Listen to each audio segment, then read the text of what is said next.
On this episode, we discuss deadly lessons. And the lesson is, watch this movie.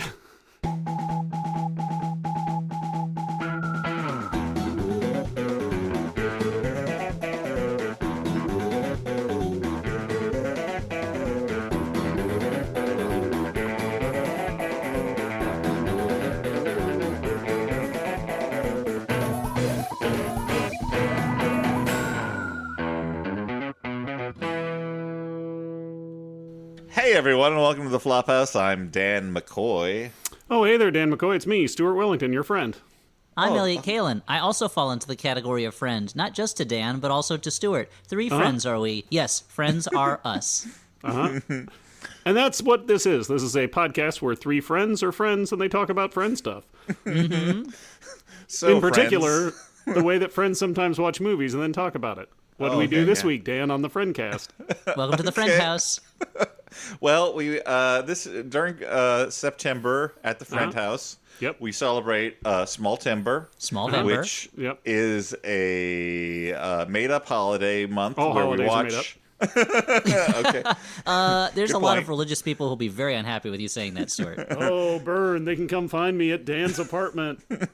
I mean, you do have it, but also, Stuart, you have like a public business that people can go to talk to you face to face. And write mean Yelp reviews, apparently. Oh, yeah. I'm sorry about that. I thought it would be a funny goof if I wrote 1,000 mean Yelp reviews about your bar. Not a goof, Elliot.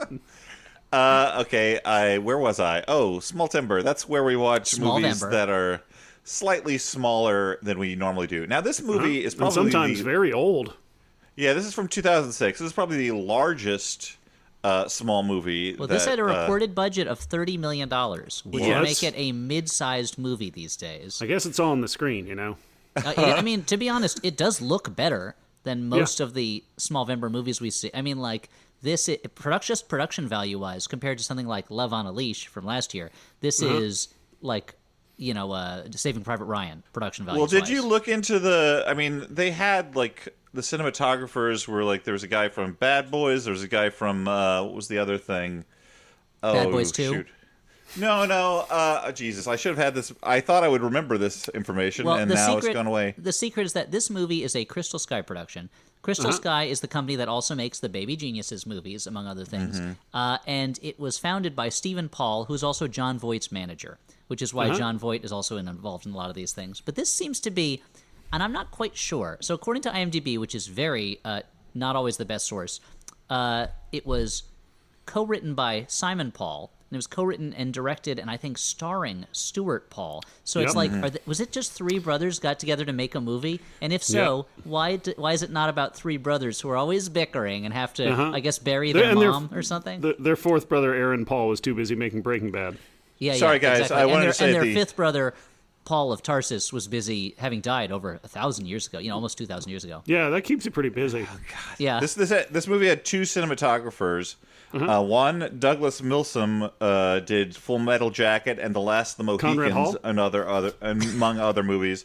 The other, Howard Atherton, did Bad Boys, Fatal Attraction, Deep Rising. I know you love Deep Rising, Stu. Yeah, because I got two eyes and the ability to watch movies. Yeah, so there's that, and the composer is Michel Legrand, who did The Umbrellas of Cherbourg. So, and was it edited by the editor of Jeepers Creepers? Yes, it was. So the guy, this is a vanity project, but it's a vanity project by a guy with a lot of Hollywood connections who was able to raise $30 million to put his nutty vision on screen. And that madman is Stuart Paul, another one of us handsome Hollywood Stewarts. Stuart Pankin, now Stuart Paul. That's the pantheon grows. All the Stewarts. Gloria Stewart. The main guy looks kind of like a cross between like Steve Guttenberg now and Thin Penn Jillette. Like he's in this. I kind of consider him like a cross between Howard Stern and Neil Gaiman. Yes, those are good ones too. Yeah, he looks a lot like a stepdad who always wears sandals with socks. But thinks he's really cool. Like, he goes to a lot of Steely Dan concerts. He's always rocking out in the garage and asking you to join him. And look, I don't want to, I don't know the man personally. I don't want to say anything about what he might be like as a human being. If you did, it would be incredibly unethical for you to then go on and slam his movie. but on screen, like as the leads of this movie, like the movie has Jon Voight, Oscar winner Jon Voight, and then like a cabal of what I would say are competent actors, and then it has this lead performance which is bereft of any sort of charisma or energy. It's like a hole in the middle of the donut. Yeah. Jordan, can you just loop in the monologue that Daniel Craig does in Knives Out, please? Okay, guys, wait. Okay, now. Yeah, still going. Go, Dan. Still okay. Yeah, there you go. I don't know if you know how cutting works, Stuart. No. She's gonna do it live, right? She's gonna do an overlay, is what you're saying. Okay, yeah. I get it. All right, well, let's pause for that. Yeah. So, no, we already did it, Dan. Okay. Yeah, we already did it. We're not interrupting Stuart finished Daniel that Craig. bit. Why don't I just talk about this movie, huh? So anyway, this is technically I'm gonna allow it as Judge Kalen. I'm gonna allow this to be a Smallvember movie. Jordan, please put in that gavel sound effect. I'll allow it. This is officially a Smallvember, even though it's much bigger than others, and it comes from professionals. Add in that little animation we made of Elliot crossing his arms and nodding his head. Yeah. Like he's a genie while the gavel's being slammed down. Yeah, and then the wind blows up my judge robes, and it's just heart boxer shorts underneath. Yeah. But nobody laughs because we all take Elliot very seriously. Yeah, no, that's the authority I have as a judge. Is even after seeing that I'm just wearing underpants under the robe, you're still like, yeah, but his mind is first-rate legal mind. If anything, we fear you more at that point because the fact that you may feel embarrassed makes us scared to see what what vengeance you may wreak on us if we laugh. Yeah, exactly. Yeah, I'm an angry god. Yeah. Speaking of gods, this movie is somewhat about the existence of God, but not really. Let's get into it, shall we? And I'll mention that my notes for this movie are very long, so I've condensed them. They're not quite as short as I'd like them to be normally, but there's a lot that happens in this movie, and I'm not going to go into. So if there's any details that you guys that I'm skipping over, feel free to stop me and introduce them because I cannot go into every detail. I do have one question, Elliot. Is that did you take notes on the Tubi commercials that you watched? Because Tubi is the only place you can find this movie. I did not. This is already a long movie. It is over 2.25 hours long, and yet Tubi is the only place you can watch it online, and they put commercials in frequently. So it was oh boy. I had to set up a Tubi account in order to watch this movie, and no, this is no slam against Tubi. I kind of want to leave my profile having only watched this movie. Stuart, you can leave it after you find out what movies Tubi suggests to you now after having watched only this movie. Okay, yeah. That's what I'm curious about. It immediately went from, on mine, it was just about to start playing Alex Cross before I shut down the website angrily. Cool. Mine because I did not need to see Alex Cross Corners. again. So what? I don't know what that's. Five Corners? I don't know why they chose that. I don't know. It started with it's the sequel to Four Yesterday Corners. On the soundtrack by the Beatles. So and it just about Beatles money, I guess. It was firing up, and Audrey's like, "Stop it, Dan!" And then the two of you were both typing on the computer at the same time to try and stop the feed, and it wouldn't happen. And then Elliot came over and unplugged it, and you're like, "Elliot!" Then he nodded his head. Gavel sound. Everybody laughs. Yep, Stuart, you'll old be happy person wins again. We're taping this the day after Rosh Hashanah, and at last night's Rosh Hashanah dinner, I described to my in-laws that very scene. So anyway, it's Blue Sky Productions. Oh no, Crystal Sky. Sorry, Crystal Sky Productions comes up in Comic Sans. In Comic Sans, the logo is is the cheapest looking logo you can get, and we start hearing some voiceover by a guy who says that his mom says his mind is messed up, and for help, she's going to go to one Simon Conjurer, who's kind of a long-haired guy who, it's pronounced Conjurer, and he has kind of a New York accent. The rural conjurer. Like I said, he reminds me of Howard Stern crossed with Neil Gaiman, but he's steeped in existential whimsy, as we'll learn. And we're introduced to him as he is teaching a classroom of children not to fear flying by literally talking them into having the magical ability to fly around the classroom like they're little miniature airplanes.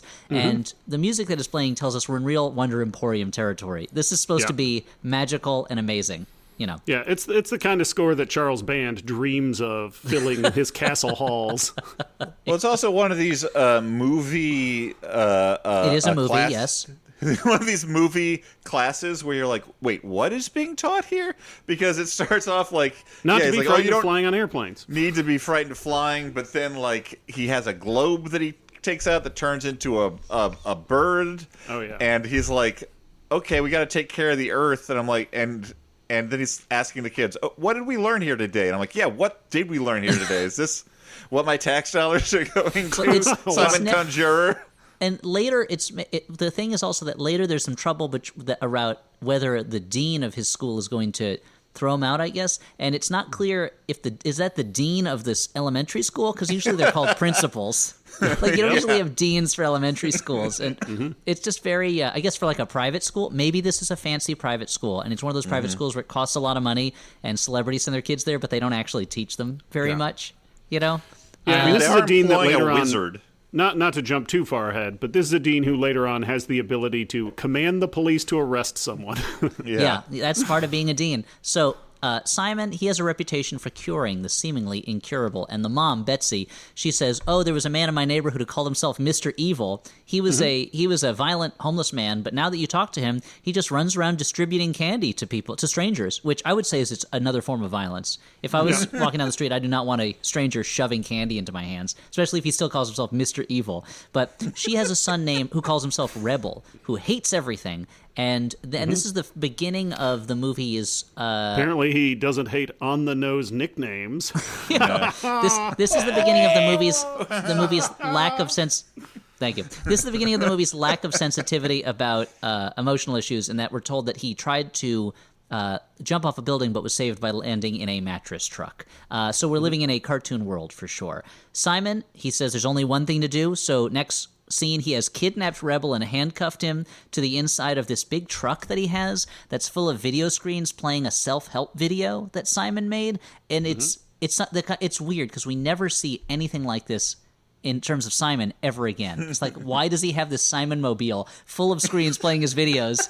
And he's handcuffed a young man to it. It doesn't make sense. And they argue for a long time. Rebel gets free, and then Simon gives him some money and lets him crash his truck. And so Rebel agrees to go with Simon to his late-night self-help class. But first, we're going to have to meet the real star of the show. That's right, Jon Voight as Dr. Krazex, a Pulitzer Prize-winning psychologist who either writes novels or self-help books. It's not clear. And guys, I want you to describe this performance for me. Well, first I want to specify for the audience, if you're asking how Krazex is spelled, it is spelled the traditional way, like crazy, but replace the Y with an X.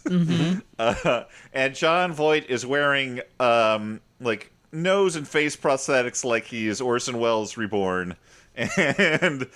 But Orson Welles like playing, I don't know, like Dr. Robotnik in a cartoon or something. Like he is constantly stuffing his face with candy. And now I think we can all agree that Jon Voight, the person, not cool. Not a thumbs up dude. Not someone we approve of. No. But Dr. Krazex in this movie brings a lot of energy. Yeah. I would argue this is the only performance that comes close to successfully doing what the movie needs. I mean, this is the biggest performance I think I've ever seen in a movie. It's so big and over the top, and he has an English accent, but he's always wheezing and he's trying to do. I assume he's trying to do Sidney Greenstreet, basically. Like this kind of jovial, big, fat, wheezing guy who's always eating candy and hopping around like a little imp. Like, there's everyone else in this movie is striving to appear as if they're like a one-dimensional version of a real person, and he's like, no. I'm going to be a multi-dimensional version of a fake person. I'm going to give you the biggest, most energetic fake person that never existed. You know, and it is like a Bugs Bunny villain is hopping through this movie.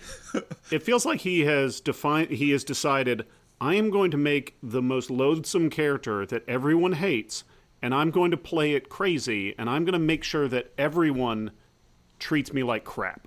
Like, that is his, like, it's this weird, like, masochistic desire where he's like, I want, my kink today is everyone being mean to me, and I'm going to be a mean weirdo.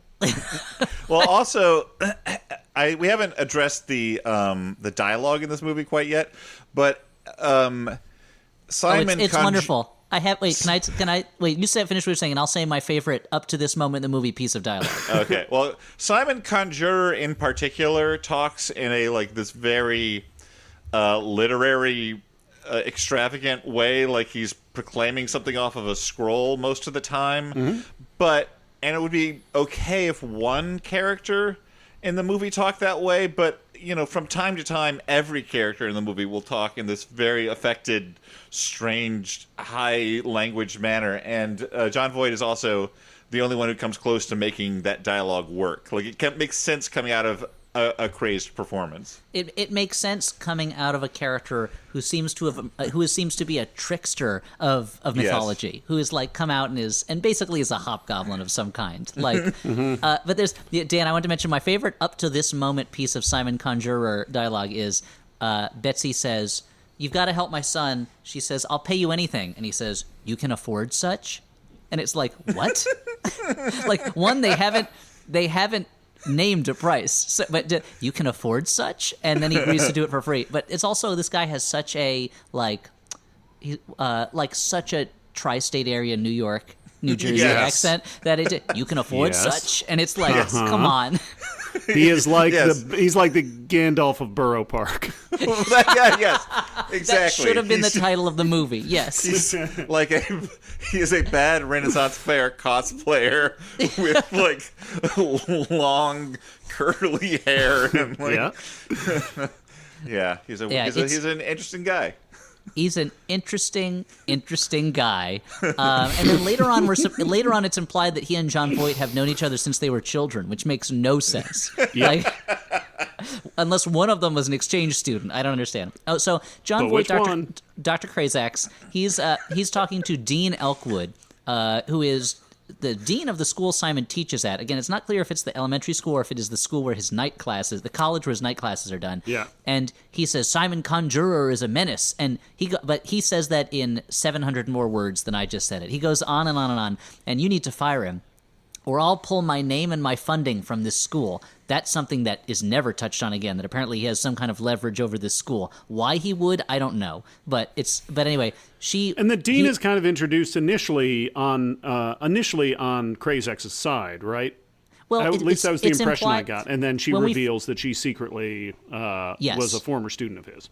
And a former lover. And so we see her first smoking a cigar, which is usually movie shorthand for either this is an elderly comedian or an evil person or evil rich person.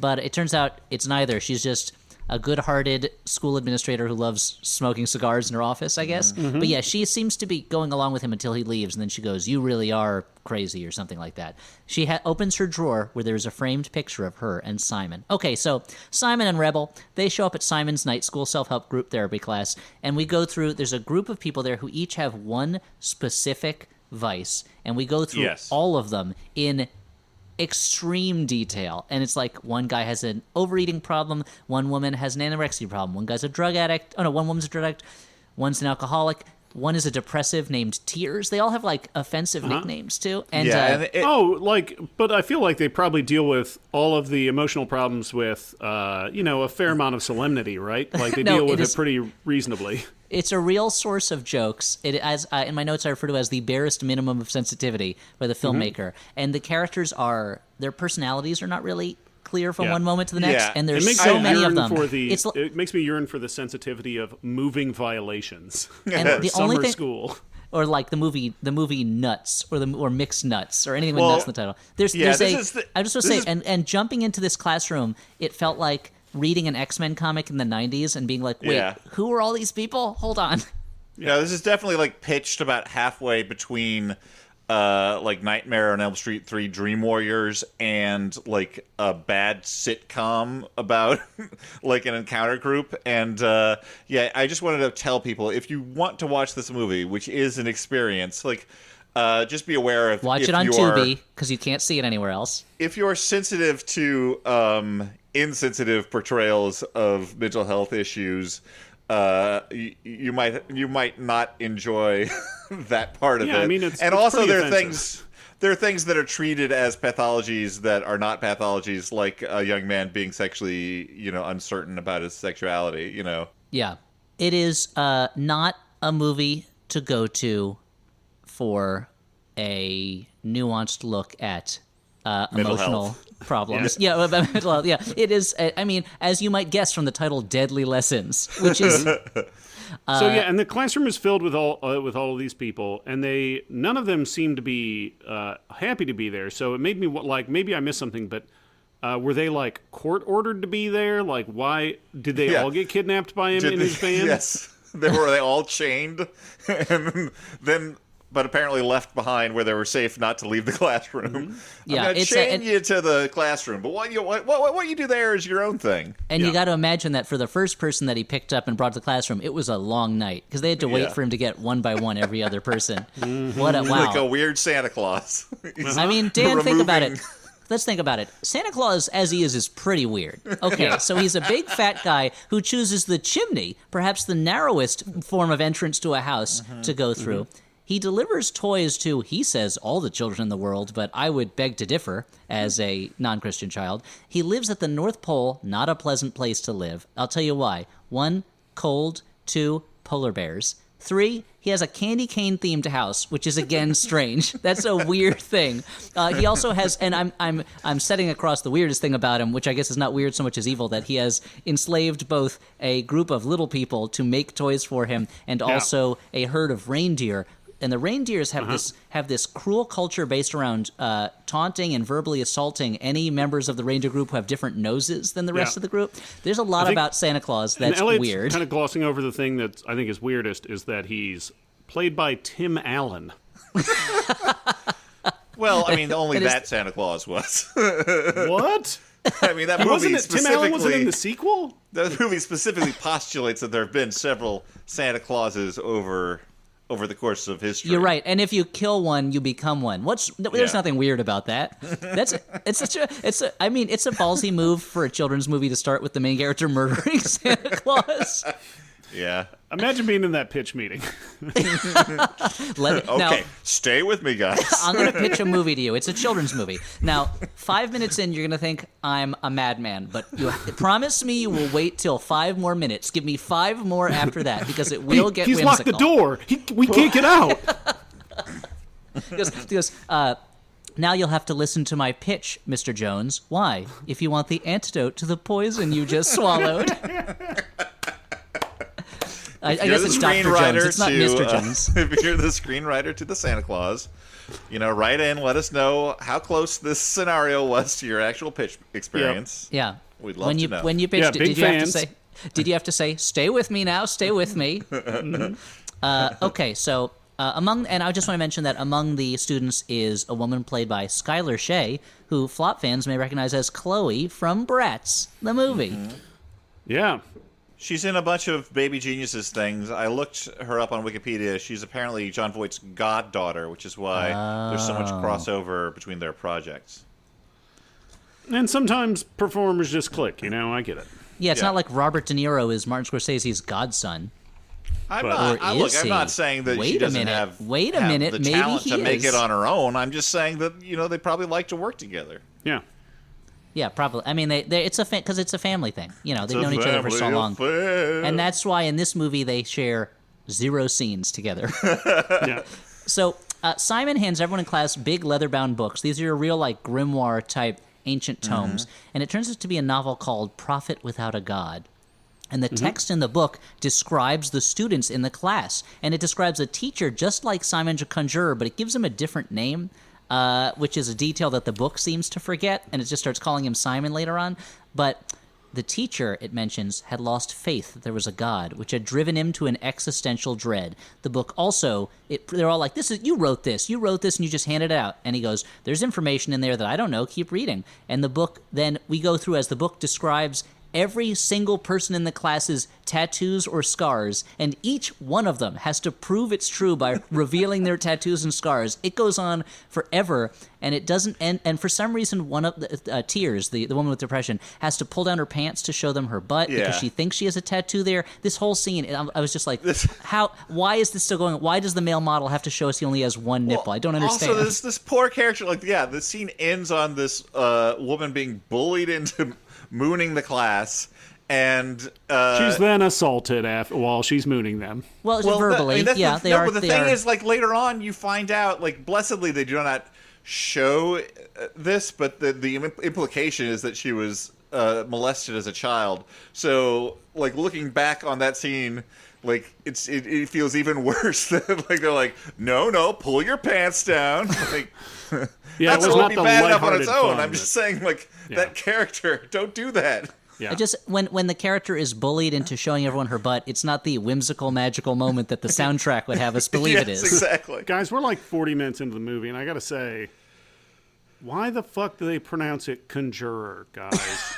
It like as soon as I heard it, I was shouting "What the fuck!" and I roused my sleeping wife, who was blissfully sleeping and not watching the movie with me. See, Stuart, Conjurer would be too on the nose and obvious, but Conjurer. It's also possible that the filmmakers didn't know, like the movie Coven, how like the long thing in American movie, how it's like, well, he thinks that Coven sounds better than Coven. Like, I wonder if they just didn't know it was pronounced Conjurer, but it is annoying and strange every single time someone in the movie says Conjurer. At first, I thought it was Jon Voight's affectation. Like, I used to do a sketch with my old sketch partner Brock Mahan, where it's about Goofus and Gallant all grown up, and Gallant has kidnapped Goofus and tied him up, and it's one of those things where it's like, all my life I've lived in your shadow, and he keeps calling Gallant Gallant because he's got this very affected accent. I thought it was that. But no, they just all say Conjurer, and it's it's a weird choice. It's an interesting choice. But then again, I think there are no right choices in this entire movie. Sure.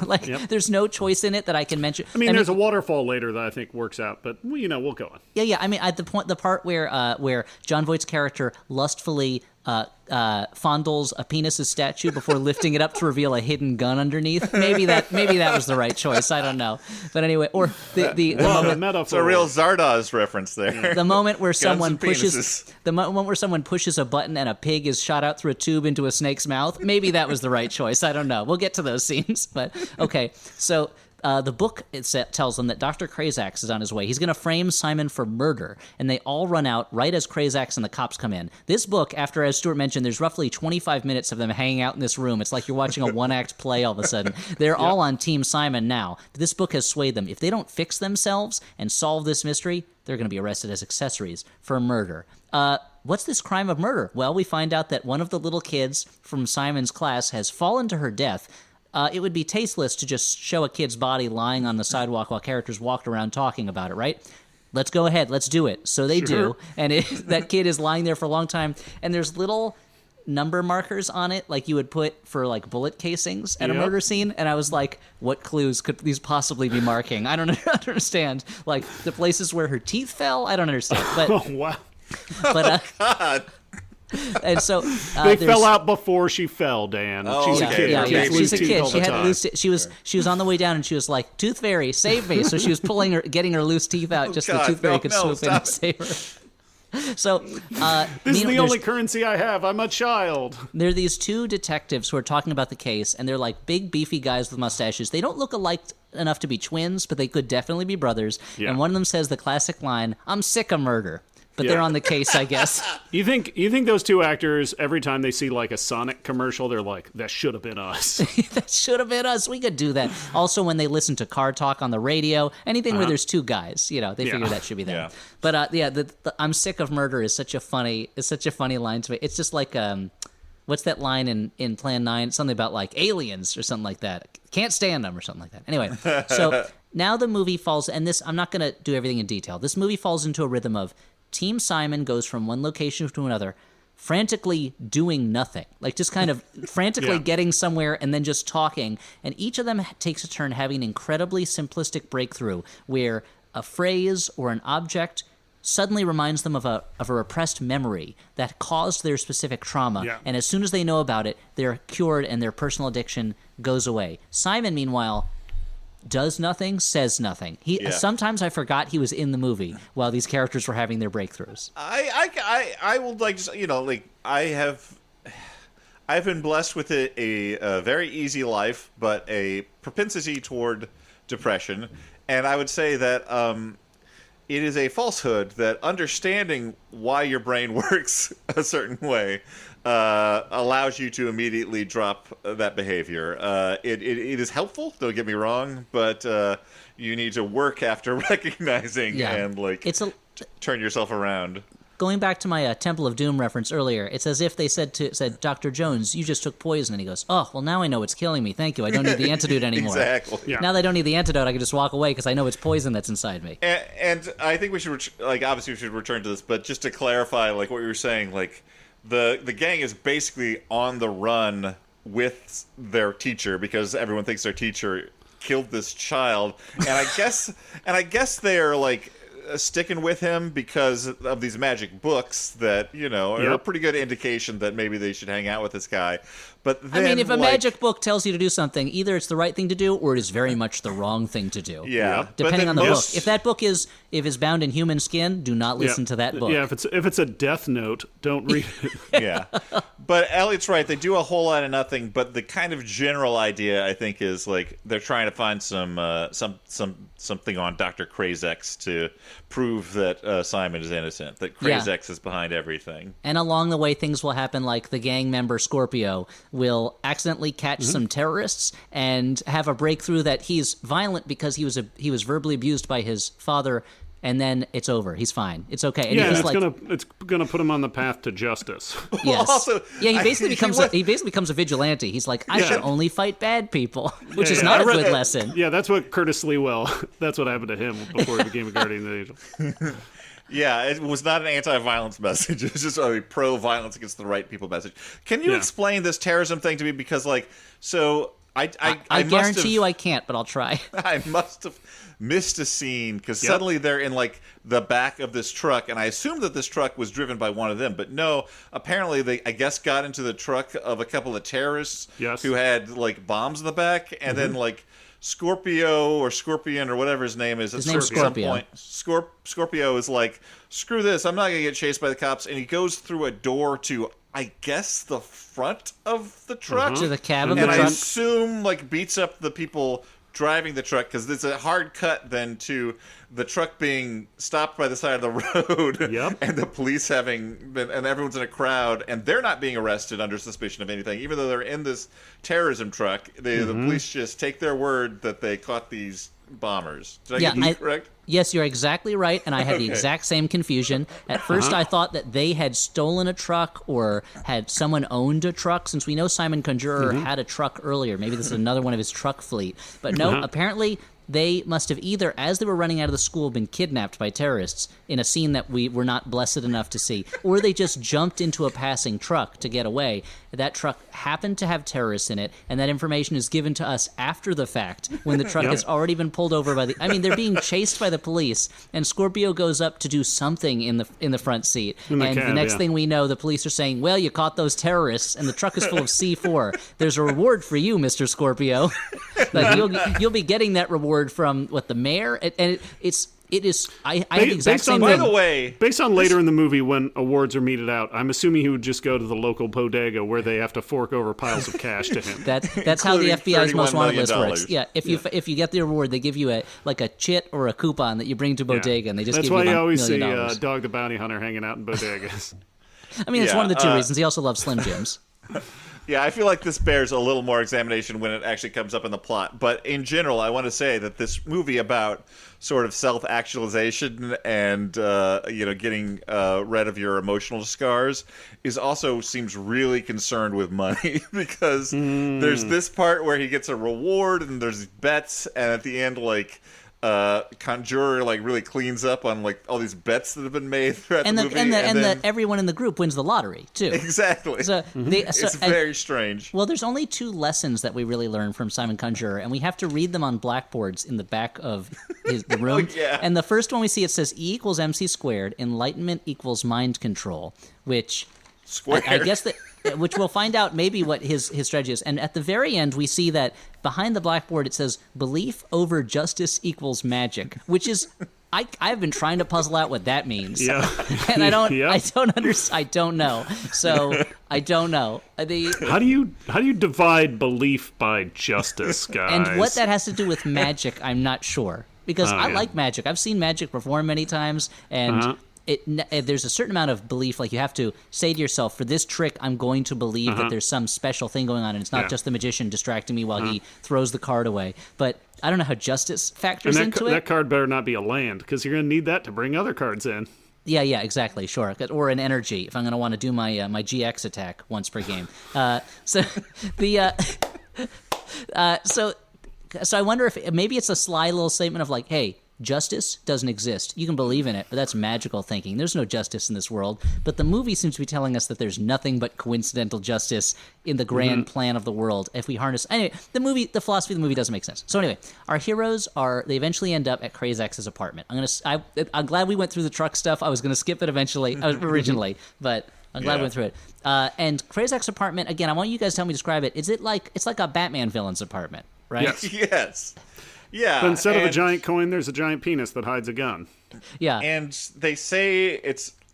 I couldn't tell whether it was like the Lost Library of Alexandria or somehow it's supposed to be the Lost Library of Alexandria. It's not clear, but his apartment is full of ancient artifacts and a very cold Hannibal-esque kitchen, and also what is a room that is either a complete replica of the Library of Alexandria or a time portal that takes you there, because it's stocked with all the books.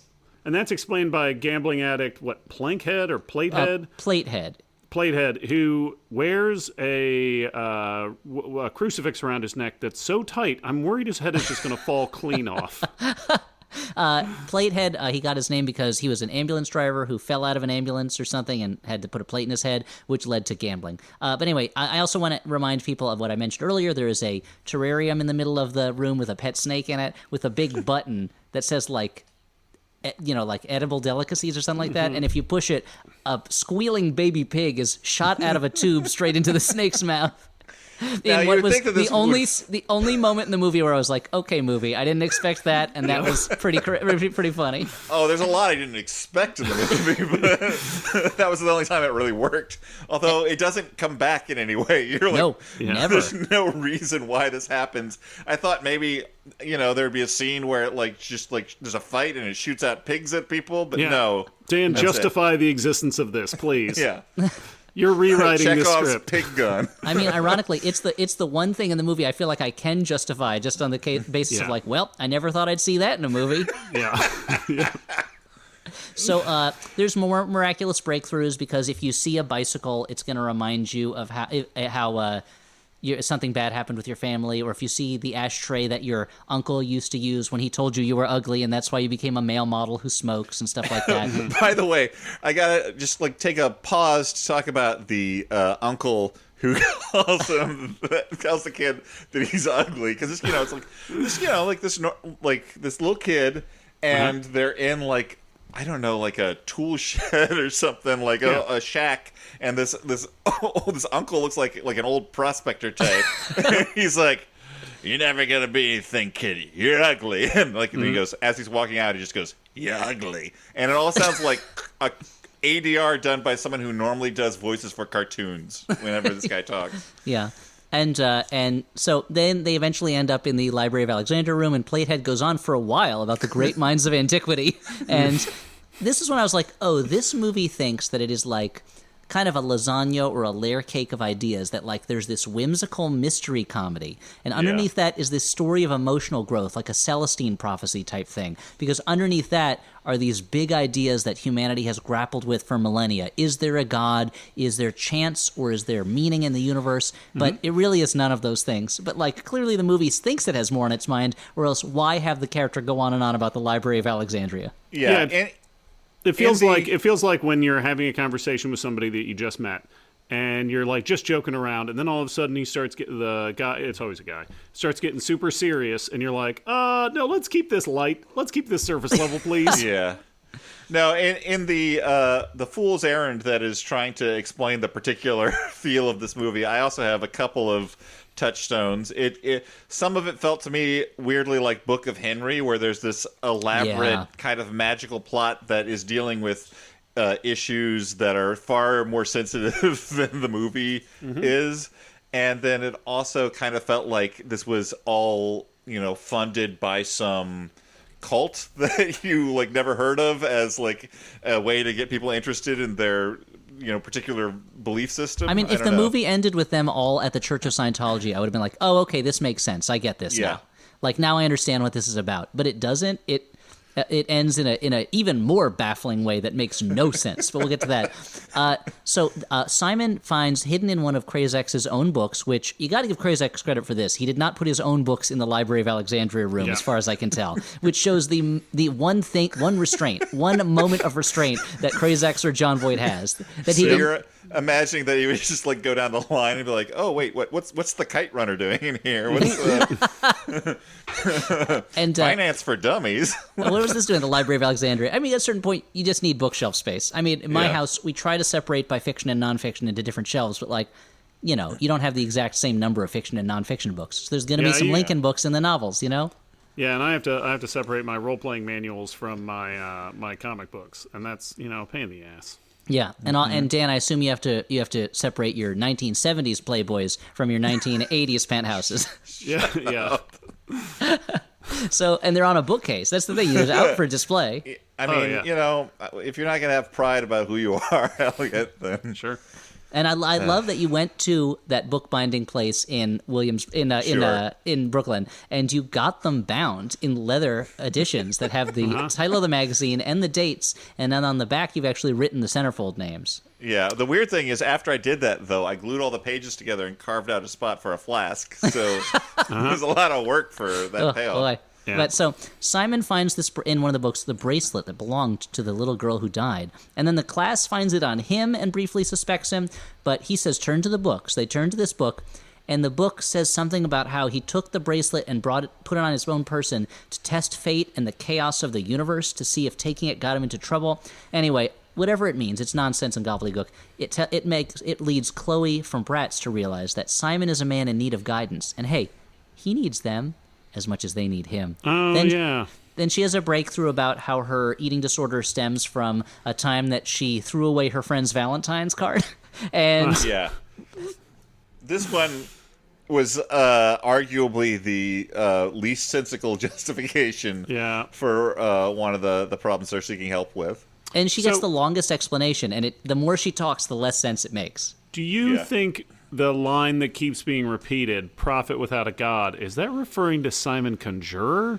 Because initially I assumed that it had something to do with the John Prophets, the race of clone soldiers of the Earth Empire, who kind of worship the Earth Mothers as like a god, but not really.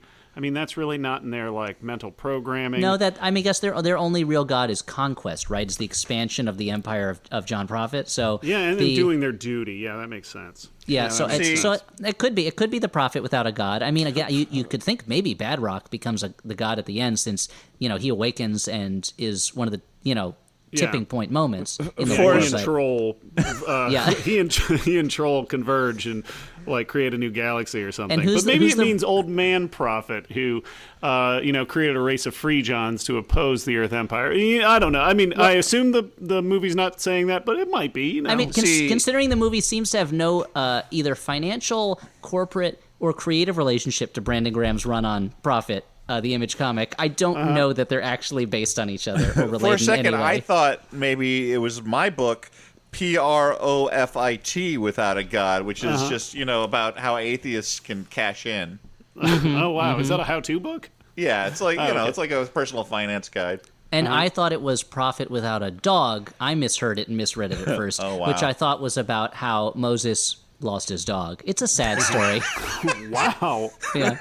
Well, I mean, you're wandering for 40 years. That dog's not going to stick with you the whole time. Oh, well, no. I mean, if he's a good dog, he will. But unfortunately, he was not a good dog, and he ran off. Very sad story. Pretty sure they're all good dogs.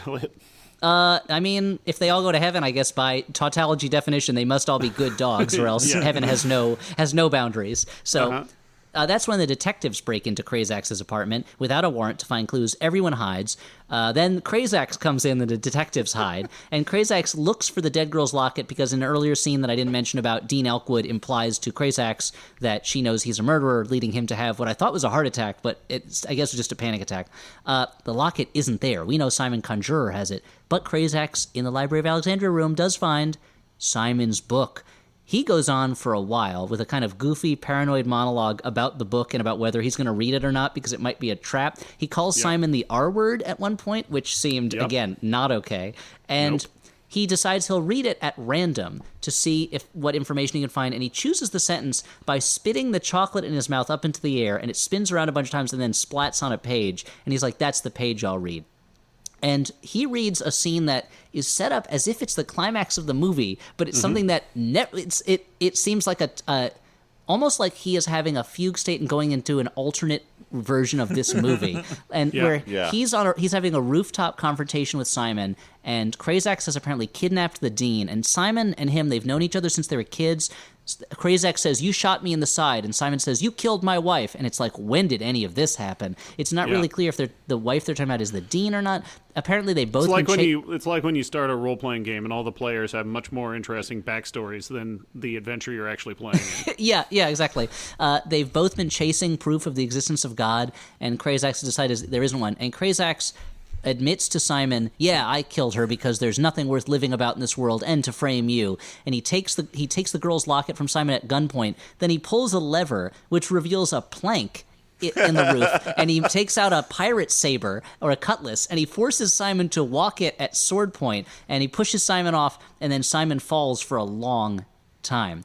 Cut back to the apartment. Krazak slurps the chocolate off the book. Like, he's just licking and slurping the chocolate off. And then, while he's doing that, Team Simon run out, having also seen in their minds what Krazak was just reading and imagining in his mind. So they know all the information that Krazak had in his mind. At this point, the listener to the podcast is, surely Elliot is just engaged on another flight of fancy improv, as he is so keen on doing. But all of this is accurate to the film Deadly Lessons, a.k.a. what was it, the something of Simon Conjurer? I forget the alternate title. Like the Legend. The Legend, yeah. So, sorry for the break-in. But I just needed to reassure them that they have not come untethered. No, only we and the movie have. But it's one of those moments where, like, it's almost like the movie was like, how are we going to communicate that they know all this information now? They saw what was in his head at that moment. They're like, hey, it was like we could see it in our heads too. They run out. That's when Krazak, of course, goes over to a nude statue with a huge penis, rubs the penis a bunch of times, then lifts it up to a place where there's a gun hidden, and then he runs off himself.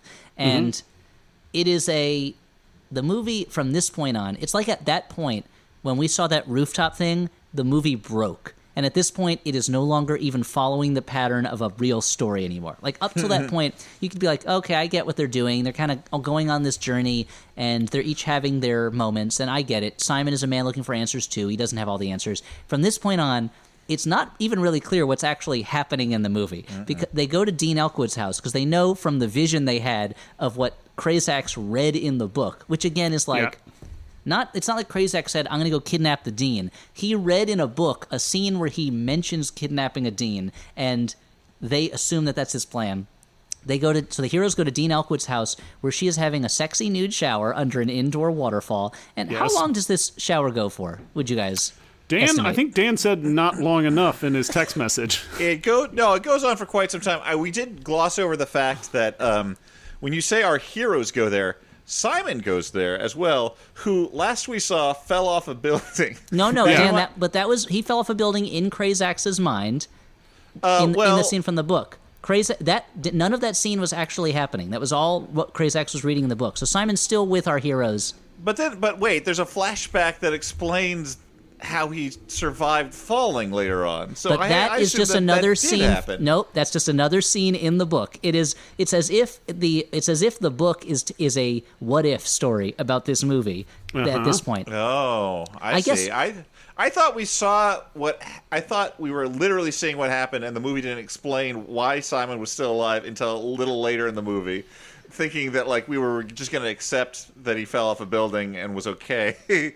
That is very it was explained. Possible. You know what? I was going to push back and say no, that's not what happened. But honestly, who am I to question the meaning of Deadly Lessons, Simon Conjurer? Yes, that could be what happened. But so where was I when Simon Conjurer created the Leviathan? I wasn't there. Simon Conjurer comes in and starts talking to the dean, like, trying to get her to come with him, and she is. Now this bathroom with a waterfall. Was it a bathroom or I don't know. It seems like it's a greenhouse where she takes showers. Yeah, it feels like the showering. I would imagine my girlfriend would have when I was like 12 years old. I'd be like, I'm going to date a girl with a waterfall for a bathroom. Which, I'm only 12 years old. I have no concept of the upkeep that a waterfall greenhouse room is going to be. Like, it's such a pain in the ass. Oh, you yeah. got butterflies all over the place. You have Jim Lee-style obscuring fog covering up all the good parts. The upkeep is expensive for all that stuff. That's why you got to have a dean's salary if you're going to afford that. Yeah. But it's a magical mystical room. Yeah, Simon comes in and is like, we got to get you to safety. And she must have sex with him right then and there. Yeah. And they talk about, so they used to be married or they're still married and they're estranged. They were in a committed relationship, and even though they're both totally into each other still, for some reason they were not. I mean, it's a huge conflict of interest for her to be married to one of the professors at her college or possibly elementary school. And in much the way that this movie feels like kind of a less poisonous Neil Breen movie with money. Like, this feels like the scene in the movie where the guy who's in charge of the movie is like, okay, I'm gonna be fondled by this naked woman in the shower. And I felt even worse for this woman than I do the Neil Breen woman, because in the Neil Breen, in Fateful Findings, she's not nude, so at least the actress won that argument on set. I can only assume. Whereas here, it's like, no. It's very important to the story that we have you naked in the shower at this point. It's also, and at a certain point, the obscuring objects just stop obscuring. And it's weird because this movie is the tone of this movie is so strange. That's when you have to put up your own obscuring objects so that you don't have to see anything, Elliot. Hands, fingers, a book, you create fog or something in your room. Just like Jim Lee would want me to. Yeah, just rub chicken oil all over the screen so it gets all blurry, yeah. Oh, Ridley Scott shoots action scenes. Because the tone of this movie sometimes it feels like it's supposed to be lighthearted wonderment. And sometimes it's supposed to be goofy, but then it's hard to have a lighthearted, silly scene in a movie with a naked shower sex scene that is interrupted by a man at gunpoint, a man with a gun ordering Simon to strip and then kidnapping a naked Dean Elkwood. It is the tone is all over, Well, I said while watching, because up until that point, the closest thing this has to a tone in what one might call mainstream. Typical media is maybe a tween fantasy where all these mostly younger people are in the support group and learning to cope and crazy things are happening. But then the nude scene comes in and you're like, oh wait, this is an R-rated movie, which makes it even more baffling. Who did they think they were making it for? Yeah, it's a strange. I guess what I'm saying is it fails to combine nudity and lighthearted whimsy in the successful way of a Great Bikini Off-Road Adventure or something like that. It is striving for and failing to reach what kind of B-grade softcore porn does. Yes. Almost naturally. But anyway, and then we get to the scene where the two detectives have taken the book with chocolate on it to a scientist so he can use X-ray lasers to read the words covered by the chocolate. And that's where it describes Simon surviving his fall off the building by landing in a mattress truck that Rebel is also in. And while they're getting so maybe it was all a flashback. Now that I think about it, and they're getting that analyzed, they point out that the laser tech has a big scar on the back of his head, and the two detectives make note of it. But I don't think it's ever comes up again. No, I assumed it was supposed to be a joke that he had mishandled the laser at some point. Oh, that would make sense. It's hilarious is why it makes sense. And it keys into the theme of the movie that everyone has some sort of marker on their body. Yeah, and also it's not how lasers we're work. all covered in scars. Yeah, the worst. But the worst scars are the ones you can't see. Oh, wow, cool. Actually, you know what? No, the worst scar is from Lion King. He kills his brother. And takes over the lions, and he leaves his nephew to die. That's the worst Scar, I think. Yeah. And Hulk's son is Scar, right? Doesn't he invade a planet or something? That's pretty bad. Hulk gets sent to a planet by the Illuminati, our heroes who are acting like bad guys because it was during that period when everyone was acting out of character. And the Hulk is called the Green Scar when he's on this planet, and then his son, I think, is Sakaar, maybe. Maybe it's just Scar. You following this, Dan? I was just sitting around thinking about the scene in Jaws where they compare scars. Okay. What I like about this and talking about the Prophet comic is it's revealing that the fiction that I like is not that much clearer than the Deadly Lessons, The Legend of Simon Conjurer. Like, it's all pretty nonsensical. Yeah. But so they all have more breakthroughs. They go back to class. There's a Platehead is late because he bought some lottery tickets, and they realize Rebel is missing. Where's Rebel? What happened to him? And to be honest, Rebel has fallen into the background of the movie for quite a while. He was set up to be a major character, and he's just kind of like not there that much. The class Also, Yep. Rebel narrates the movie at, like, I would say maybe 4 times. Like, I'd forgotten that he narrated at the beginning at all until it, like, kicked in again, like, halfway through the movie. And, and I thought, wait, this movie has narration? And unlike, it's very erratic. Erratic and erotic, if you're talking about that shower scene. So unlike The Princess Bride, where you get the feeling that Peter Falk is narrating the whole movie, but if you actually go through and look at it, he only appears a handful of times throughout the course of it, because it's such a well-told movie. In this one, you instantly forget that Rebel is narrating, and eventually that he's a character in the movie. So they're like, where's Rebel? Where's Rebel? But let's consult the book. The book has all the answers. So they've already fallen to that level of a new religion where they can't do anything without consulting their magic book. And the book, it's not giving them any answers. In fact, the pages are all blank. And Simon reveals to them, they'll go like, what's this all about? What's this? For a long time, for like 3 or 4 minutes. And then Simon says, you were all having a mass hallucination.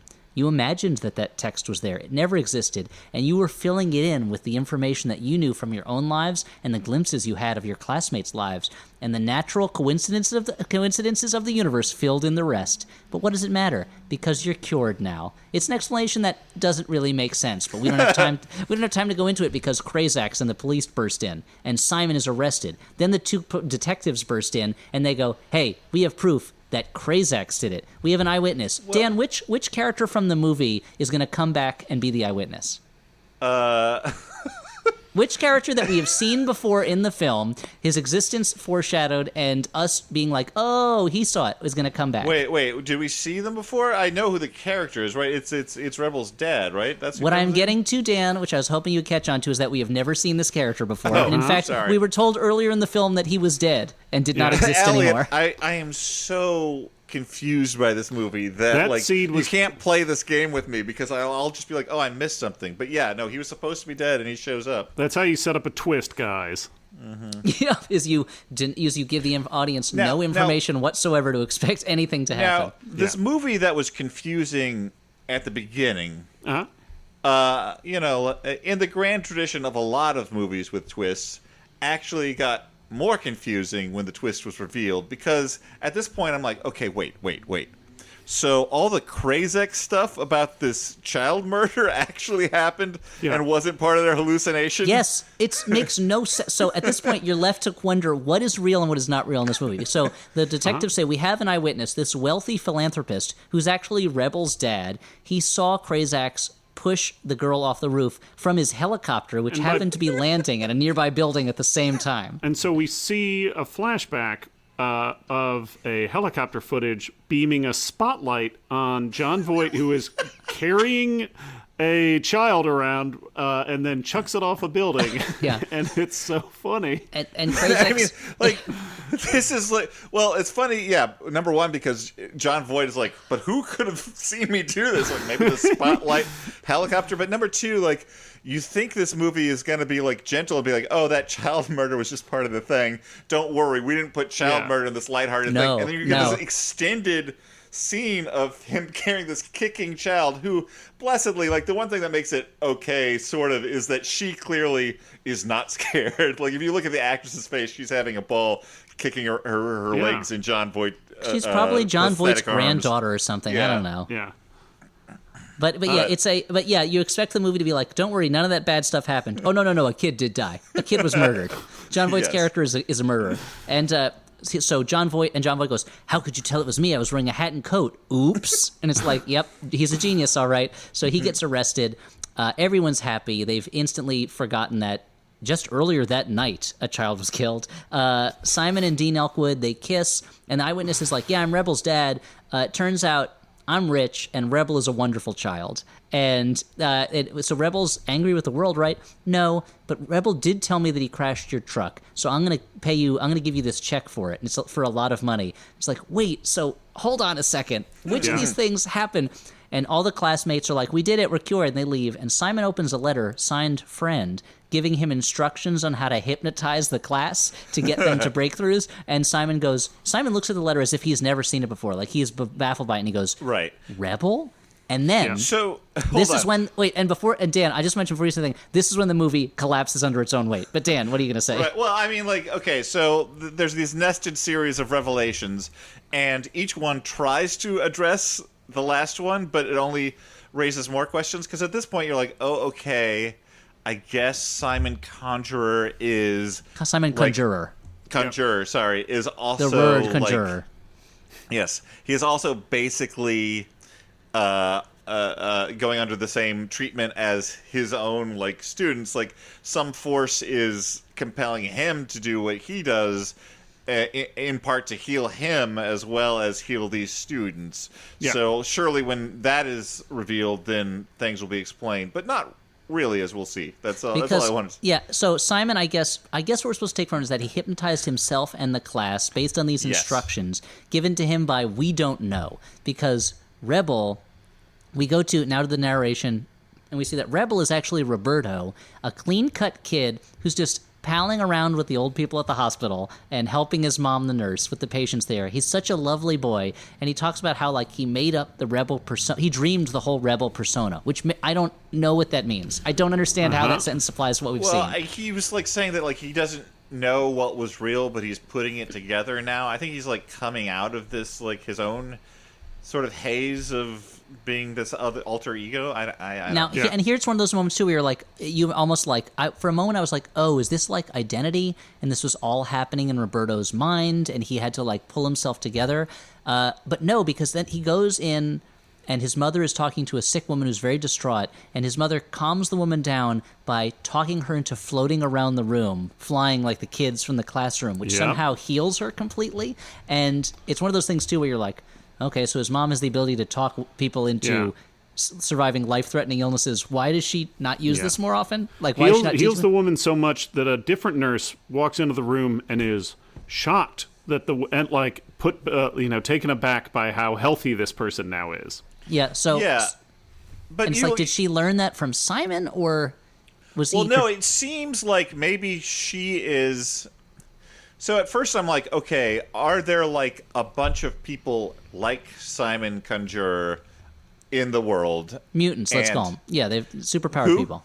Mutants. Yes, these superpowered mutants who are bound by impulse to help people, and maybe like one of those is now helping Simon Conjurer himself, who's also one of these magical people. Because at first I'm like, oh, does he have any magic powers at all, as soon as I see this letter? But then you see him later on doing his same like tricks, floating kid tricks to a new group of kids. So we seem to be, it seems like the movie is going to tell us, actually this was all in Roberto's head. Either he lives in a magical realist world, or actually his mom is the one who has this power, this magic. But then Roberto tells us that the class still gets together regularly to support each other and keep them away from their addictions, so they're real. And that Simon has gone back to teaching little kids how to fly, so he's real. And then in jail, Krazax is writing a new novel, and the title of that novel, Prophet Without a God. So Krazax was real? So Roberto's like... And he wrote the book, I guess maybe is implied that told them how to do this. Like, that's the part that, like, I just he looks like he's in jail at the Pirates of the Caribbean ride. Oh yeah, his cellmate appears to be the man in the iron mask, based on the jail that he's in. Yeah. And during this end montage, we get the scene referenced before where they all win the lottery, and they're down at the local bodega, and the bodega guy is like pulling stacks of money out from behind the counter. Yeah, as if that's how your money is awarded when you win a major lottery prize, and not just like $2. It's such a when Platehead. I mean, that's a pretty nice bodega. They can afford to give the guy working behind the counter a name tag. Yeah. They also say that Platehead won like $34 million or something and donated it all. But the movie is like, hey, they have a magic book and they're all receiving breakthroughs. Actually, it's not a magic book. They were just hypnotized by Simon Conjurer. Actually, Simon Conjurer doesn't know who hypnotized them. Actually, it was all a dream Roberto had. Actually, everybody's real. It wasn't a dream. Forget about it. The movie, like, it's not even nested reveals. It's like they're throwing hot dogs at the wall reveals. Like, just like that's what it feels like. It feels like you're watching a movie made by someone throwing just food at the wall and be like, that's the thing now. Oh, that's it. Yeah, no, I mean, with just like a tweak, it would be a sketch parodying twist endings. Like, just a little tweak. Yeah. It was great. It is a crazy thing, as you said, Dan, that part of the twist reveal is that much of it was not real, but the murderer was. Like, that the actual crime was real. Like, it's so that's Deadly Lessons. That is Deadly Lessons. Hope you were able to follow it. So let's. I mean, if you were able to follow it, write in. I want you to tell me what is going on at the end of this movie, or even the middle of the movie. And if you wrote the movie, you can't write in. No. Well, maybe. You just got to write in that fancy dialogue style. Mm-hmm. So, final judgments. Is this a good, bad movie, a bad movie, or a movie you kind of like? I'm going to say, guys, now, as I alluded to before, this movie has issues with its presentation of mental health and of therapy to help mental health, and there is a slur against mental disability or later in. So there's stuff in it that if you're sensitive to that, by all means, I'm not saying run out and watch it, but if you are able to view it with the inherent ridiculousness that the whole movie projects. Like, I mean, like the thing is, like, this movie is too silly for me to get that offended by it, just because it is like, I don't know, a child's story. Like, it's like writing like, and then what? Then this happened, and then this happened, and then this happened. And in a world where we have to watch like your RoboCop remakes and your 10,000 BCs to encounter something this just like rambling and strange and have it also be a $30 million movie is just a special treat. So I'm going to say it's a good, bad movie. Yeah, keeping all those caveats in mind, I would also say good, bad movie. Just be ready to be a little upset by its portrayal of mental health and therapy, but then just sit back and get ready for Jon Voight to literally like put the scenery in a blender and then chug it down as like a scenery smoothie. Yeah, at some points it felt like Jon Voight was auditioning to be in like the next Spy Kids movie or something. That's not a slam on Spy Kids, but I feel like they have like an arch quality to them. No, I totally agree with you guys. It is fairly insensitive about how it portrays everything, but it also is made. It's also made poorly, but also it looks kind of expensive, but it also looks like crap. The music is hilariously bad. And it is like that perfect vanity project where the writer-director has cast himself. Like, it feels like the script probably describes Simon Conjurer as like a handsome, like a handsome man who looks much younger than his 50 years or something. And he like showed up with the script and he's like, I don't know, we're having a lot of trouble finding a Simon Conjurer. I mean, I guess I could do it. I mean, I know the script. And everyone's like, do you want to do it, dude? Why is your hair so wet? And he, there's even a scene where Simon Conjurer gets in a brief fight with Scorpio, the violent guy, and he grabs him and throws him across the room up against a wall, and he just explains it away that he has taught himself martial arts. It's so great. It's crazy. That was one of the moments where I'm like, oh, so he has powers now. Is that the? Yeah, he was throwing him like he was wearing an Iron Man suit or something. Now, one thing that we didn't mention, which I'll mention quickly before we finish, is that the writer, director, and star of the movie, his name is not in the credits. He actually took his name off the film. And I only just learned in looking up stuff now while you guys were talking that at the end of the credits, I guess, is his explanation for that. So I'm just going to let the credits roll on my end over here, and I'll let you know when that explanation comes up as to why his name is not on the film.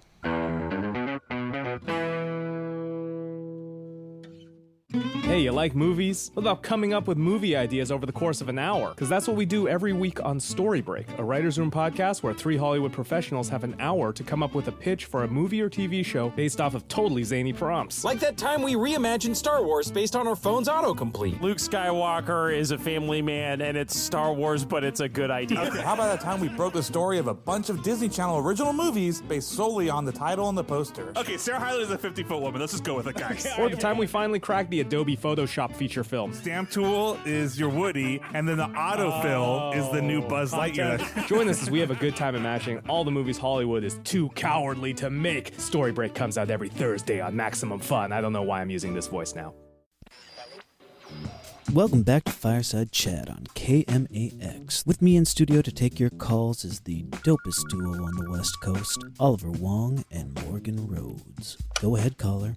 Hey, I'm looking for a music podcast that's insightful and thoughtful, but also helps me discover artists and albums that I've never heard of. Yeah, man. Sounds like you need to listen to Heat Rocks. Every week, myself, and I'm Morgan Rhodes, and my co-host here, Oliver Wong, talk to influential guests about a canonical album that has changed their lives. Guests like Moby, Open Mike Eagle, talk about albums by Prince, Joni Mitchell, and so much more. Yo, what's that show called again? Heat Rocks, deep dives into hot records. Every Thursday on Maximum Fun. A quick word from Squarespace, who is kind enough to sponsor our show. Squarespace can be used to create a beautiful website, to turn your cool idea into a nice home on the internet, blog or publish content, sell products and services of all kinds, and much, much more. And Squarespace does this by giving you beautiful, customizable templates created by world-class designers, everything optimized for mobile right out of the box, a new way to buy domains and choose from over 200 extensions, free and secure hosting. Head to squarespace.com/flop for a free trial, and when you're ready to launch, use the offer code FLOP to save 10% off your first purchase of a website or domain. Hey, Dan, I was wondering if, by the way, I went through the credits and I couldn't find the thing that I read was there, but he did take his name off. Anyway, so Dan, I have a website an idea that I was wondering if I could get help from Squarespace to make that. Do you think they'd be able to? Probably. Yeah, always the first time. So anyway, you've heard of Facebook. Well, this movie, it made me realize there's a bigger problem involving books. So that's why I'm creating fudgebook.com. Do your books have chocolate in them? Are the pages covered in chocolate? How are you going to find out? Ellie, you've been to Dan's house. You've seen what his books are like. They're covered in chocolate. They're covered in chocolate. So how are you going to find other people in the books covered with chocolate community to figure out how to remove that chocolate from the books, or if you prefer your books that way, how to get more chocolate on your books? That's where fudgebook.com comes in. Fudgebook is your place on the internet for the fudge book community. That's people who either like having chocolate on their books or don't like having chocolate on their books, but have chocolate on their books. Maybe you want to trade your chocolate-covered copy of Stranger in a Strange Land to another person who doesn't have chocolate on their copy of Stranger in a Strange Land, but would prefer to have a copy of Stranger in a Strange Land with chocolate on it. Well, that's where fudgebook.com comes in. It's like social media. It's the most social media because it's around the 3 things people love most. 1, books. 2, chocolate or the removal of said chocolate. And 3, communication. So that's fudgebook.com. Dan, you think Squarespace will be able to help me with that? Probably. I mean, if you pay them. I mean, that's how business works, guys. Let's not pretend that... let's not sugarcoat it. Yeah, it's an exchange of money for services. Okay, fair point. Hey, I believe that you both have Jumbotrons this week. Am I right, or am I wrong? Oh, yeah, and I am raring to go with my Jumbotron. Happy birthday to a man who hates attention. He will no doubt feel equally thrilled and mortified by this spotlight immortalizing him in the annals of his favorite podcast's history. Even though he's wrong about Chaplin and will always fight about Batman, we still manage a happy union. Happy birthday, Scott. This message is for Scott Kreider, and the message is from Billy Harrison. Happy birthday. Sweet and embarrassing. I will say, fighting about Batman, better than fighting Batman. That's true. He has trained his body into a weapon to beat up criminals. Yep, he is violence as a tool for mental health. Anyway, so there's another Jumbotron. It goes like this. Ever feel like there's too much pop culture out there? Have you wanted to become a Stanley Kubrick film expert, but instead settled for watching The Office for the 5th time while 2001 collects dust? The Monkey Off My Backlog podcast is here to help you exercise your pop culture demons. Join hosts Andy, Tessa, and Sam each week as they offer advice and talk about checking movies, TV, books, video games, and more off their lists. Join the conversation and start tackling your own lists today. Listen and subscribe to the Monkey Off My Backlog podcast. That's at Monkey Backlog on Twitter, on iTunes, Spotify, or wherever you get your podcasts. Oh, man, yeah, I've been dying to get to that last season of Dexter.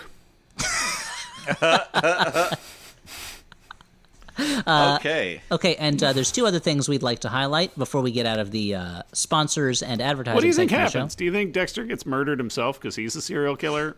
Dexter murders Santa Claus. Now he's Santa Claus, and he has to kill bad children while giving gifts to good children. God damn it! That if that series had ended that way, it would shoot to number 1. No spoilers on my. I mean, no spoilers. I just told you what happens, but no spoilers. Yeah, but you didn't do a very good job describing it, so it didn't spoil it for me. Well, his dark passenger drives him to kill Santa Claus. Is that better? Thank you. And so, guys, hey, remember when we used to do Flophouse live shows where we'd go to someone's city and then we'd do a show on a stage for them? We'd fly on a plane. We'd stay in a hotel, maybe in the same room together. You know, who knows? And most of the trip would be based around food. Most of the trip would be based around trying to figure out how much time we had to eat breakfast before we had to do our work. Oh man, we got so mad about that. Remember that, guys? Mm-hmm. So we're all a little bit of a lingerer, a breakfast lingerer. So I like to take my time, get a second cup, third cup. It's a whole day of work. What if we could bring that live show energy without the anxiety about breakfast straight to your home?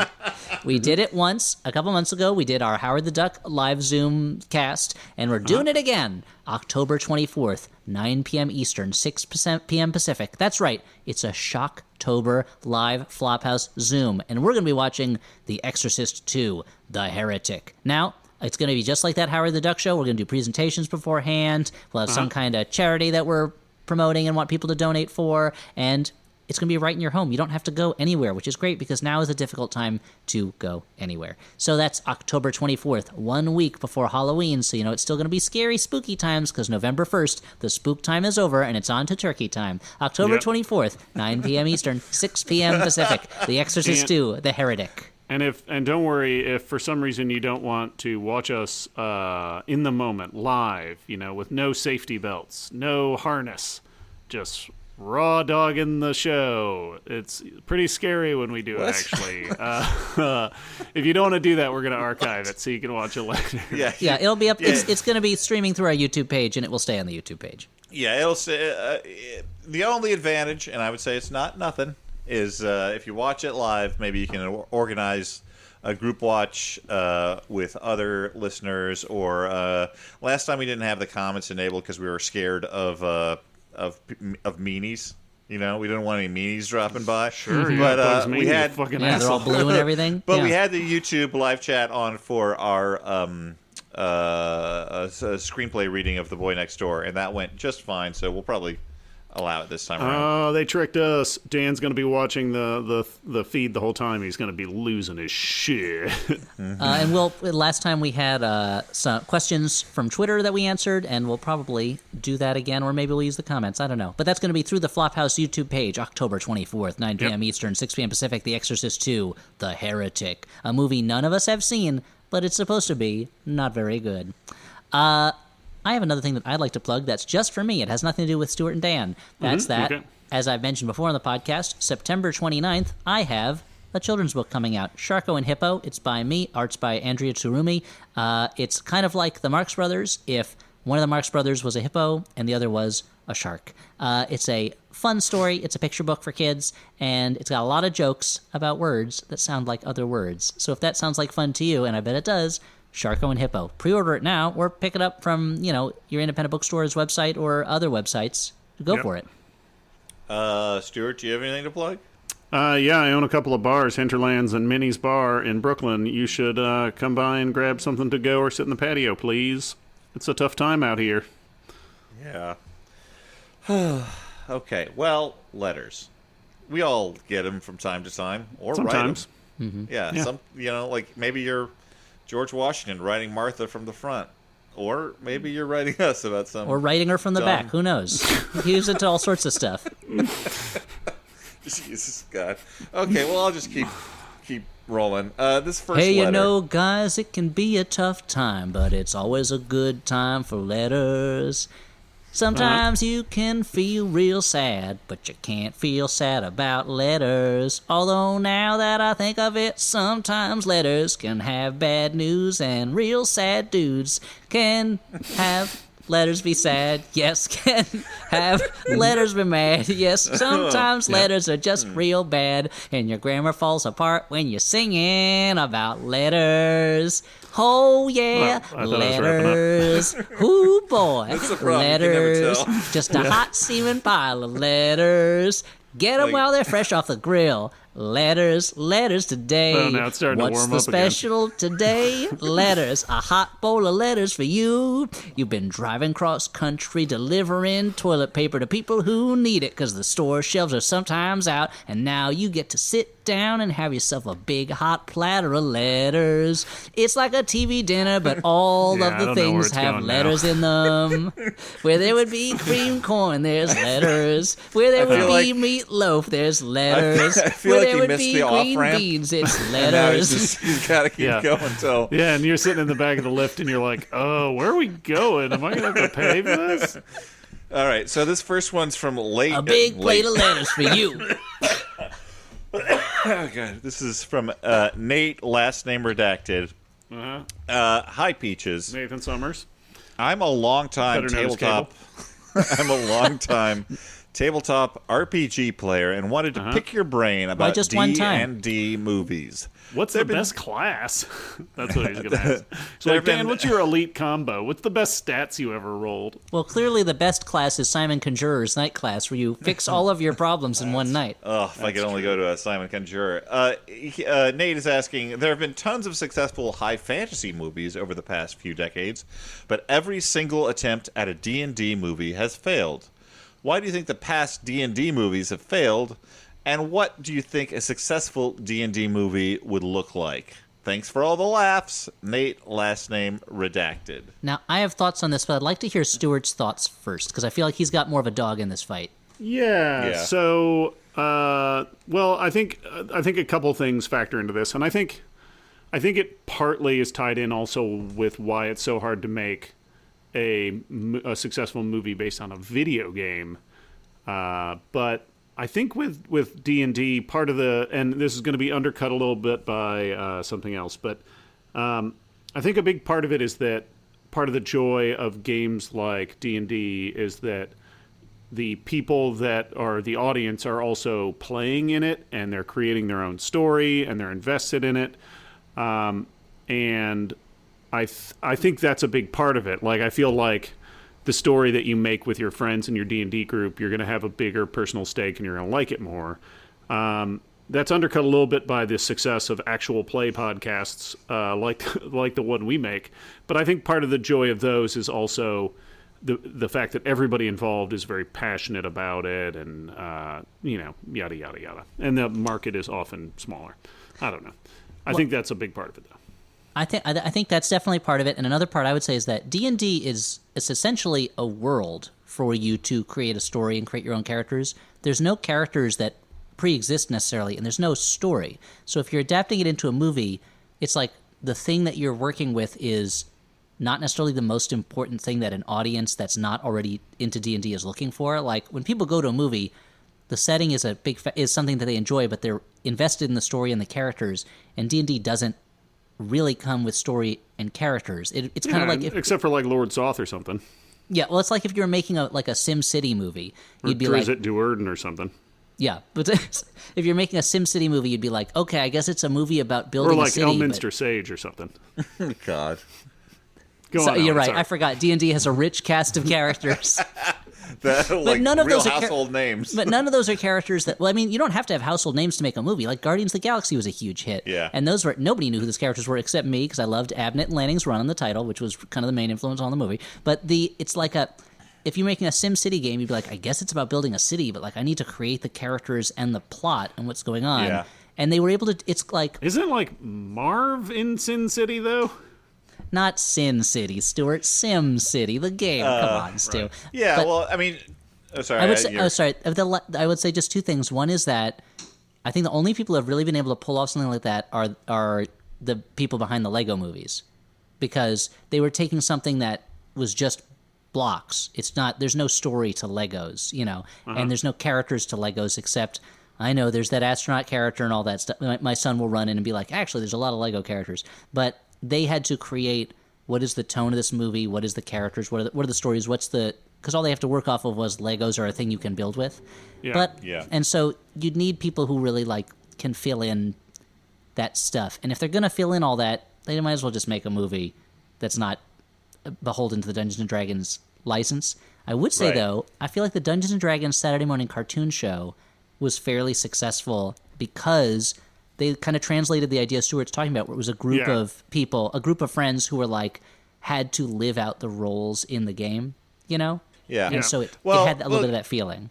Yet again, by not needing to take a breath and breathing through the gills on his neck, Elliot has scooped me, because I was going to say that I think that the closest thing to a success was that, because for that very reason, it was the idea that these adventurers were sucked into this game and had to take on these characteristics of these classes that existed. Because if you remove the interactivity, what are you left with? You're left with a world that was heavily influenced by Tolkien, and we already have good Tolkien movies with the story added, not just the world. And some songs.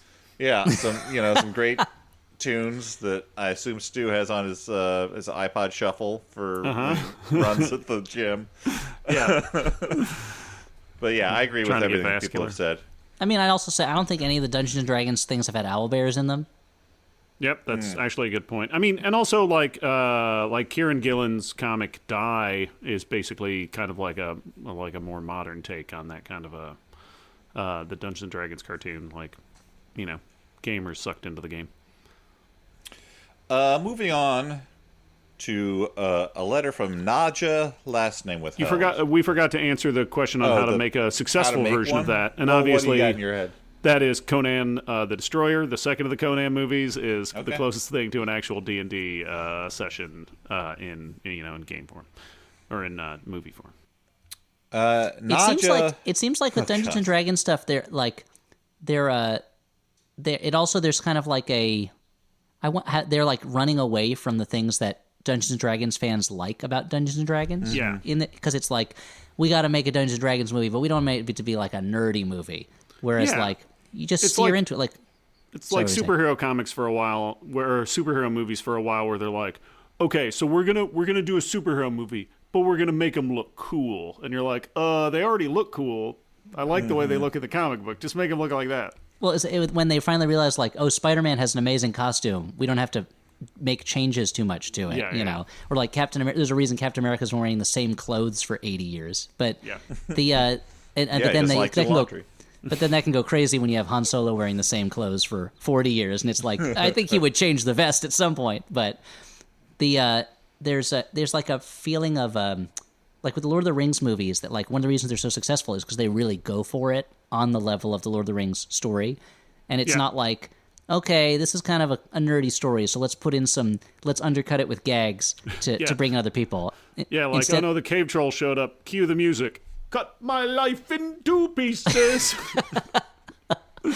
So instead it's like, oh, we love this story, like, let's do this story to the hilt, So that's what you do. You do a Dungeons & Dragons movie that's super taking Dungeons & Dragons seriously, and you hire Stuart to write it. Uh-huh. Mm-hmm. Me and my producing partner Joe Manganiello. And you have all those household name beloved characters Stuart was mentioning, like Zazapov and Digimon and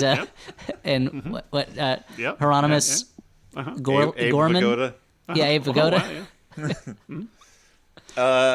So this next letter goes like this. It's customary for me to tell a bedtime story to my 3 kids, ages 3, 5, and 9 each night, and I tend to just make it up as I go instead of actually reading something.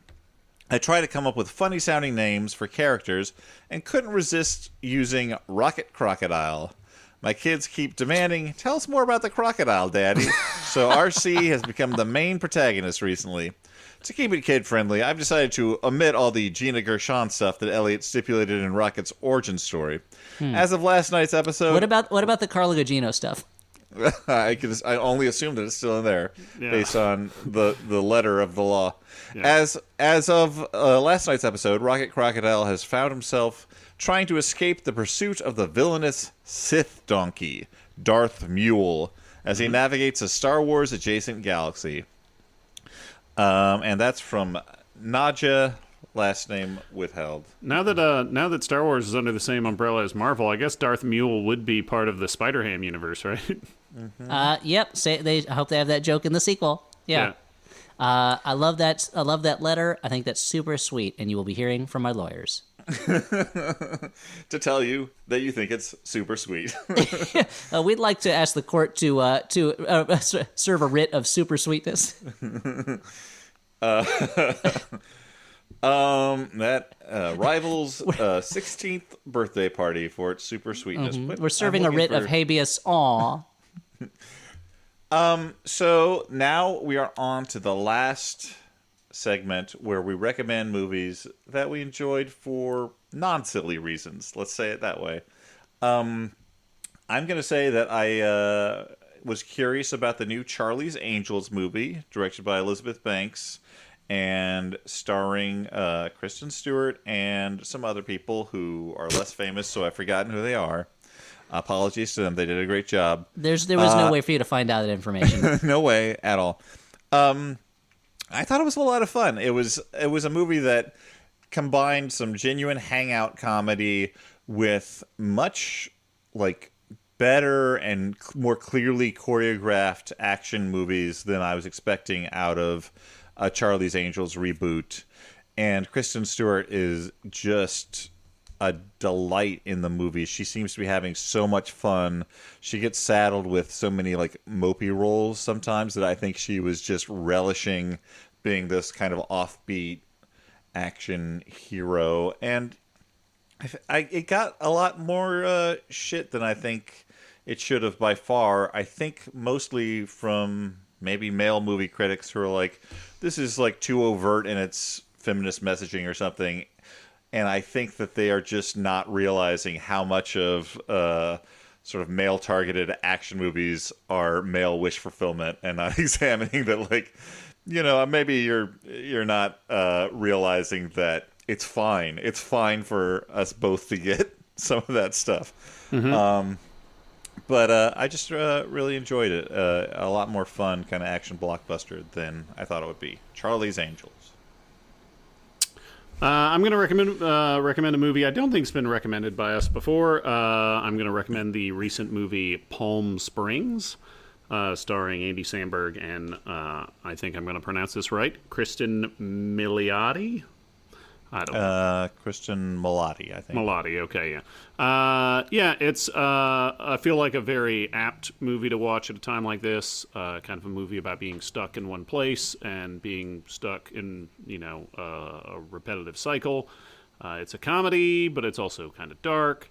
I don't want to go too much into the plot details because I think that's part of the fun of the movie. But everybody is very winning.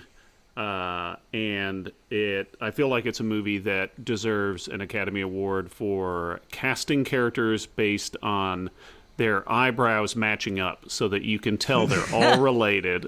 I mean, if you're going to cast Peter Gallagher in a movie, you're like, everyone else has to also have great eyebrows. Wow. And speaking of Academy Awards, it also features Lifetime Academy Award for Best Supporting Actor. J.K. Simmons is in the movie as well. He is not playing his iconic role of J. Jonah Jameson, the movie the role that won him that award. Nope. In my apartment. Not the movie that won him the award, and also the supporting actor is not a lifetime award. It's awarded for a specific role. I mean, yeah, but you can win that award every year, right? For the same role, even if you're not in a movie based with that character, right? Not how the award works, no. I mean, but I could watch that movie this year, so I don't see why he couldn't win it, Elliot. That's a good point. That's a good point. For the past, since the 80s or whenever that movie came out, best movie named after a type of animal has gone to The Bear over and over again. So I don't know what you're talking about. Uh-huh. It's not an award, and also the movie won 0 Academy Awards. The way that Elliot just stared at me blankly after I said that. All right. Yeah, so Palm Springs, the movie. Watch it. Yeah. And I'm going to recommend a movie that I don't know if Stuart has seen, but if he hasn't seen, I would specifically recommend it to him because I think he would like it a lot. This is a movie from 1988 from New Zealand called The Navigator, A Medieval Odyssey.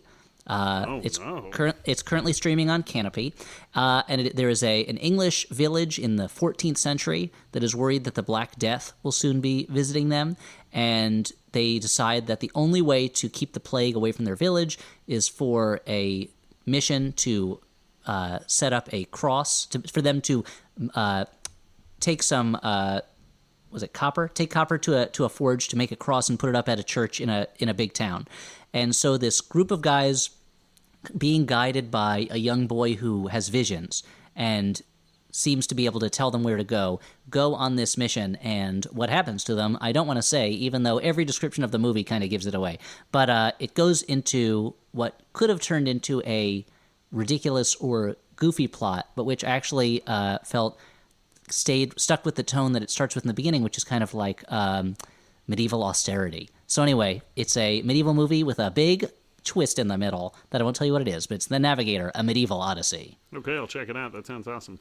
You'll find out what the twist is instantly because it's in all the descriptions on anywhere you see about it. But before we get into our goodbyes, as Small Timber comes to an end, I want to thank in particular for this episode Peter Kaplowski, who is one of the guys who brought us to Toronto for our live show and is a film programmer who alerted us to the existence of Deadly Lessons. So I want to give credit where that's due. I want to thank our editor, Jordan Cowling, who does a great job for us every week. As I said... Jordan, to celebrate, can you just loop in that gavel sound with the Elliot nodding clip again? Yeah. It's not really a celebratory sound, a gavel. If you're hearing that, it's probably bad news. So, a gavel that has an air horn attached to it, so every time you Jordan, hit it... also edit out all of Elliot and Dan's bullshit just there. I mean, then I'm going to be left with nothing, Stuart. That's all that I do. I will say, Jordan really, the last mini that we did, it was a quick turnaround mini, and I could not stick a final bit that I was trying to do, so she had a lot of editing to figure out. So thank you very much, Jordan, for doing that. But as I said, Small Timber is coming to an end, but cry not, because Shocktober is just around the corner, and I wanted to tease that for all the people who are asking on Twitter and Instagram, we announced that one of our guests for Shocktober will be Gillian Flynn. It is, in fact, that Gillian Flynn of Gone Girl and Sharp Objects and Dark Places and other stuff. I could not be more excited. I know we could all not be more excited. So that's a tease. Unless something unforeseen happens, she'll be on to... I mean, I can't guarantee... A tease followed by a threat. Well, I feel like you don't need to hedge against acts of God, Dan. The world may, I every night I'm like, I can't guarantee that the sun will rise next morning, but hey, I think it's... you know what, Dan? If there's a catastrophe of some kind, I don't think people's first thought would be, well, Dan said there'd be another Flop House, so I'm going to hold him to it. while I'm running across the wasteland from these oil hunting biker gangs because civilization has collapsed. I'm not going to hold a special piece of anger just for Dan because he told me there'd be a flop house no matter what. I used to think that it was ridiculous in Mad Max that this gasoline short society was so based around cars. But now that I've seen how dumb people are during the actual apocalypse that's going on, I'm like, okay, sure, it checks out. But none of you listeners, you're all doing great. National treasures, every one of you. So that's a little tease for the Hedge and Bets. Mr. Hedge, they call me. Tweet about us, put us on iTunes. Well, don't put us on iTunes. We're already there. Just rate us. No, review us on iTunes. Review us on iTunes. Feel free to tweet about us. Despite my recent babble, please make it positive. Help us spread the word about this goofy show. Although I don't know why. After what we've been hearing lately. Yeah. But on that note, for the Flophouse, I've been Dan McCoy. I'm Stuart Wellington. And I'm Elliot Kalin. Bye.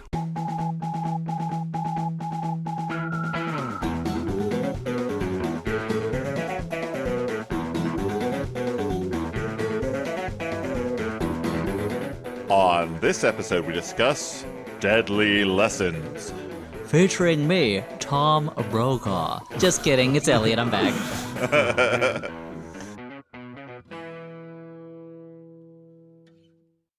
MaximumFun.org. Comedy and culture. Artist owned. Audience supported.